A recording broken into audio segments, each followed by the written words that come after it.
रजनी को बचपन से ही पेंटिंग का बहुत शौक था।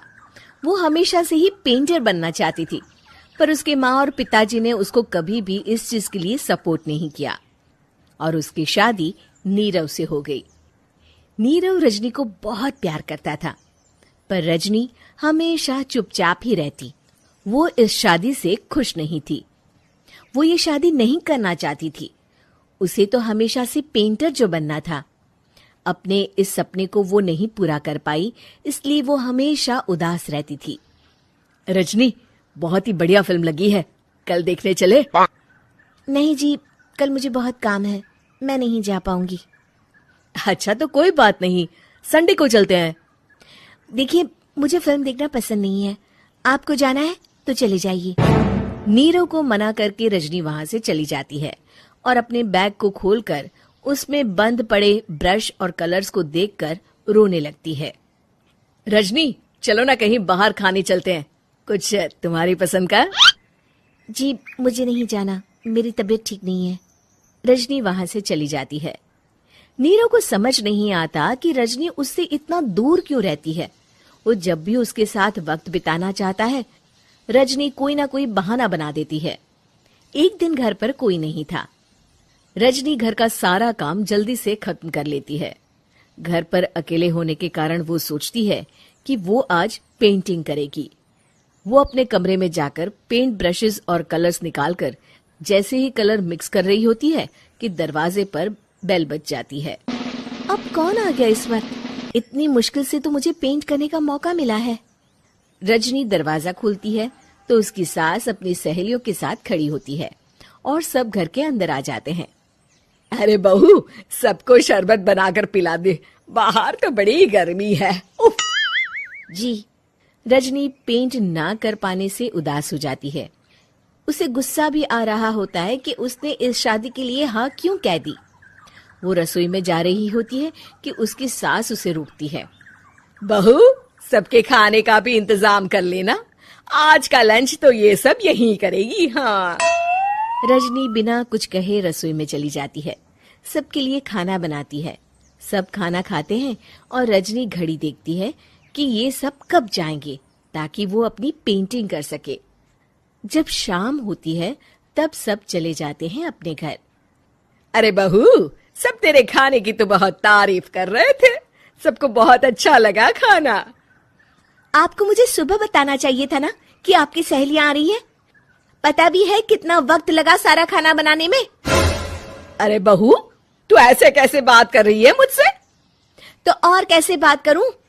मैं इस घर की कोई नौकरानी नहीं हूं कि इतना काम करूंगी। रजनी अपने कमरे में जाकर दरवाजा बंद कर लेती है। शाम को जब नीरव आता है तो उसकी माँ उसे पूरी घटना के बारे में बताती है। क्या रजनी ने आपसे इस तरह बात की माँ? हाँ, और पता नहीं उसे क्या हो गया है, शाम से बाहर भी नहीं आई है। मैंने तो कई बार आवाज दी, खाना भी नहीं खाया उसने। तू ही बात करके देख ले बेटा। नीरव अपने कमरे का दरवाजा खटखटाता है। रजनी, दरवाजा खोलो, मैं हूं। रजनी दरवाजा खोलती है और फिर वापस जाकर अपने बिस्तर पर लेट जाती है। रजनी, माँ से बात करने का ये क्या तरीका है? मैंने कोई गलत बात नहीं की है। अरे तुम क्यों ऐसे बर्ताव कर रही हो सबके साथ? क्या तुम इस शादी से खुश नहीं हो? रजनी कुछ नहीं बोलती। अरे बताओ मुझे रजनी, क्या ये शादी तुम्हारी मर्जी के खिलाफ हुई है? हाँ, मैं ये शादी कभी नहीं करना चाहती थी। तुमसे क्या, मैं किसी से भी शादी नहीं करना चाहती थी।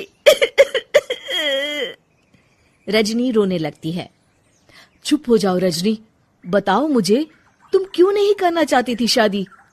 रजनी बेड के नीचे से अपने पेंटिंग्स, कलर्स, ब्रश, पेपर्स निकालती है। इतने में उसकी सास भी कमरे में आ जाती है।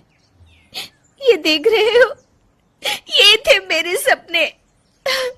मैं पेंटर बनना चाहती थी, पर माँ पापा ने कभी सपोर्ट नहीं किया और मेरी शादी करवा दी। मेरे सारे सपने टूट गए। हर वक्त बस गुस्सा आता रहता है मुझे।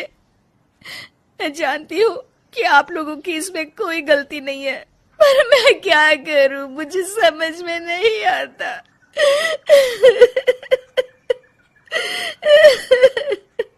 रजनी फूट फूट कर रोने लगती है। मुझे माफ कर दीजिए, आप दोनों के साथ मैं बहुत बुरा बर्ताव कर रही हूँ। अरे रजनी बेटा, चुप हो जाओ तुम। नीरव पानी लेकर आता है। ये लो पानी पियो और शांत हो जाओ। रजनी पानी पीती है और उसकी सास पेंटिंग्स देख रही होती है। अरे नीरव, हमें तो पता ही नहीं था कि हमारी बहू कलाकार है। अरे कितनी अच्छी पेंटिंग्स बनाई है, देखो तो। ये वाली तो मैं अपने कमरे में ले जाऊंगी। आपको ये पेंटिंग्स अच्छी लगी? अच्छी नहीं, बहुत अच्छी लगी। और तुमने हमें बताया क्यों नहीं? तुम जब चाहे पेंटिंग कर सकती हो रजनी। हम तुम्हारे सपनों को पूरा करने में तुम्हारा पूरा साथ देंगे। हाँ बेटा, हम कला की कद्र करते हैं। हम कलाकार तो नहीं, पर मुझे गर्व है कि मेरी बहू एक कलाकार है। रजनी, नीरव और सास तीनों हंस पड़ते हैं।